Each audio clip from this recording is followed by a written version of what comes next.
Sip Wine and Beer, coming to you with this episode of WineVersations. Today's wine is from my hometown of Temecula, Weens Family Cellars. They actually got me introduced into wine tasting, and their wine is phenomenal, especially their Brut Rosé.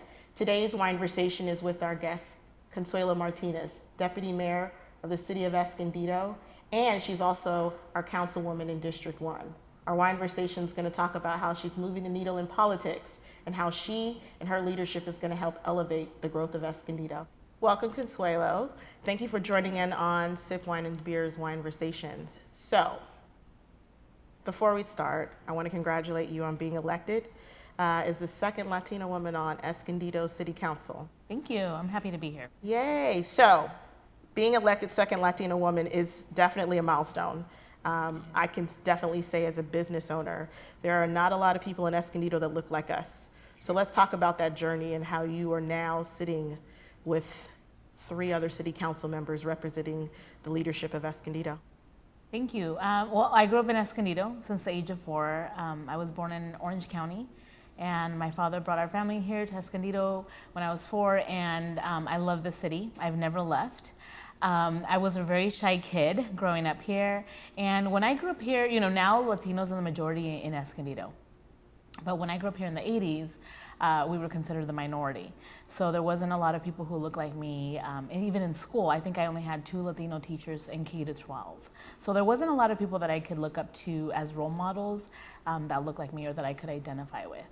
And so for me, I feel like my family and the values that they've instilled in me at a very young age contributed to the path that I'm on now. My parents are immigrants, so I'm a proud daughter of immigrant parents, and they've always reminded me to never forget our roots and always give back to the community, and that's something that I saw them do a lot when I was a kid. And so for me, being in this role is so special because I walk with so many others, right? I didn't get here alone. I stand on the shoulders of many people who did work before me. And I'm just proud to be able to have grown up here and being able to bring a different perspective on the city council. I became an activist in my early 20s, became an activist at 21 years old when some man at a street festival, I was asking him questions about voting because it was going to be now my second time that I voted. And I wanted to know, like, do I have to re-register every single time I vote? And he said, no, just if you move, change last names, change parties.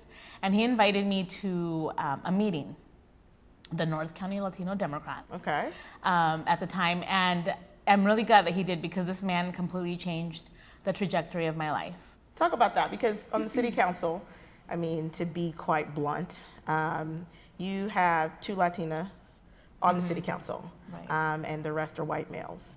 And, how do you think you being in the city council is going to change the climate of Escondido politics? Well, I think it's important. Like I said, when I was growing up here, I didn't really have a lot of people to look up to. People write me often since I've been on the council. It's only been a little over 2 months. And they say, wow, we're so happy that you're there. Like, you don't understand what this means to me. Like, you're an inspiration, and we're so excited that we're finally going to have a voice. People say that to me often. And that's quite an honor. I think just Olga Olga Diaz was the first Latina on city council in over 120 years that the city's been incorporated. I think that was huge. She was by herself for so long, and she hung in there. But it is, little kids are watching. And already I've met so many people that say they want to run for office. So it's just a matter of like, okay, let's see what are all the positions that are available. But I'm very big on leadership development and developing a pipeline. The reason that I even ran for office the first place was because I was asked many times. And for women who run for office, many times there's a statistic out there that says that women need to be asked to run for office 7 times before they say yes. Good question. You know why? That's a good, because I know you ran a campaign before. I did. And you lost the first time. I did, yes. So what gave you the drive to continue pushing forward? So when I ran the first time in 2014, I ran because we moved to district elections. And before we used to elect people at large, meaning the entire city would vote and the top 2 or 3, however many positions were up, it would depend on that, who got the top 2 or 3 spots. Districts happened because the city of Escondido got sued for racially polarized voting, because you have a demographic that's the majority in the city now, but the leadership doesn't reflect the community. And so this is now something you're seeing all over California. There's many school boards, city offices, like city council, that are now moving to districts so that there could be more representation. So in 2013 is when the districting happened through a lawsuit. An independent commission, citizen commission, drew the lines and all of that. So I remember going through that process and just seeing the participation of people, which was really great. And then 2014 comes because it's an election year. And what happens is whoever's term was up that year, they were going to be the districts up for election. Okay. And so my district where I live now, District 1, was one of the districts. And I remember thinking to myself, oh, that's so exciting. We're going to have new leadership. What is it that made you finally go from there no was to a little yes? voice, Okay. your conscience, right? That was telling me, like, I need to, to really revisit this. Yes, I'm scared. And then I started thinking about it, and I started kind of feeling guilty. Like, oh, what if, if I don't run, then the incumbent, who I had, voiced concern about for many years, gone before the dais as a concerned citizen and said, hey, I don't like the direction that you're going, and just completely felt dismissed, ignored for years. I've seen the leadership just really hurt a lot in the community. And so for me, I was like, okay, so now we have this opportunity to have new leadership, and I'm saying no. Right. And that's because we don't have, right, I'm an activist, and this is something that would benefit so many people, and I'm just gonna turn it away because I'm scared. And in reality, we didn't have a pipeline, right? So we don't have like a pipeline of leaders ready to go yet. So, I had to be the one. So I was like, okay, I thought about it, meditated on it for a while, and I asked myself a question. It's like you're speaking to God or your higher power. Yes. It's like, what's the worst that could happen, right? What do I have to lose, or what do we have to lose if you try, And so really, there, if we try and we lose, things stay the same. However, if we try and we win, like, wow, right? Change can happen. So that was it. It was having that conversation with myself that made me decide to finally do it and just, throw my name. How do you see yourself moving the needle in Escondido, to encourage other women of color to say, you know what, I might be scared, but I'm going to run for city council? Right. Like, how do you instill that courage in helping move that needle? Because you've already started it. Yes. So how do you keep it going? Yes. So I think being very visible and just inspiring others and involving them, right? Seeing that, hey, you can be here too, and there's a role for everybody. For me, being on the council, is for me to be that bridge to the community. I've always wanted that. I've always wanted our city leadership to have that. But having seen how they kind of saw themselves as the experts, and only didn't really listen to the majority of the community and many issues, right? And it's on so many levels and so many issues that I just felt people are being dismissed or not being listened to, and that was really problematic for me. For me, I want to be able to inspire others to give back to their community. That may look like running for office. That may look like doing something else. So the end result was I lost that first election, but by only 69 votes. Very little.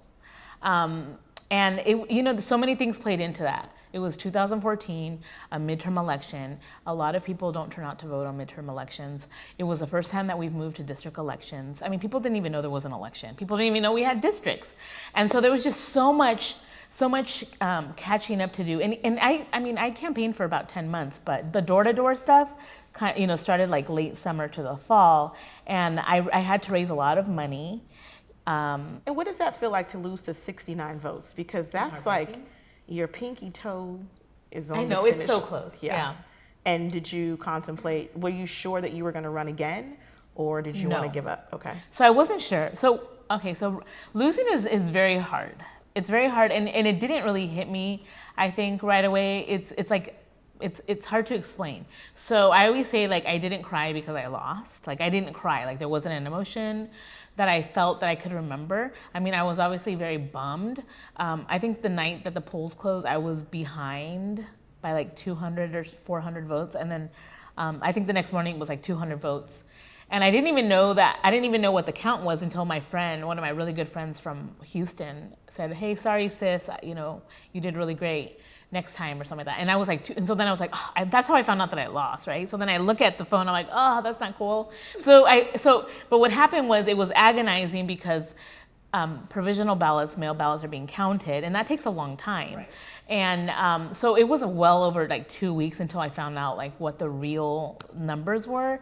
But I went from like 200 votes behind to 70, and then around Thanksgiving it was like 69, and it just stayed there. And yeah, so close. And people were so depressed. I mean, so I had a team that helped me, volunteers. Depressed, right? So how do you bounce back from that? Crying and all of that. It was hard to bounce back. I mean, I quit my job. Yeah. So I didn't have an income, and then it's like the holidays, like Thanksgiving was around the corner, and then Christmas comes, and I'm just like, I'm tired, especially for an introvert. Campaigning is so hard, and it just like I gave it all. I gave it all, and then you didn't see the result that you wanted, and then people were really depressed in the community. I know friends who moved away from the city. Wow. And they just kind of gave up and said, you know what, change is impossible here. Like, we're done. And they were so disappointed in people not voting.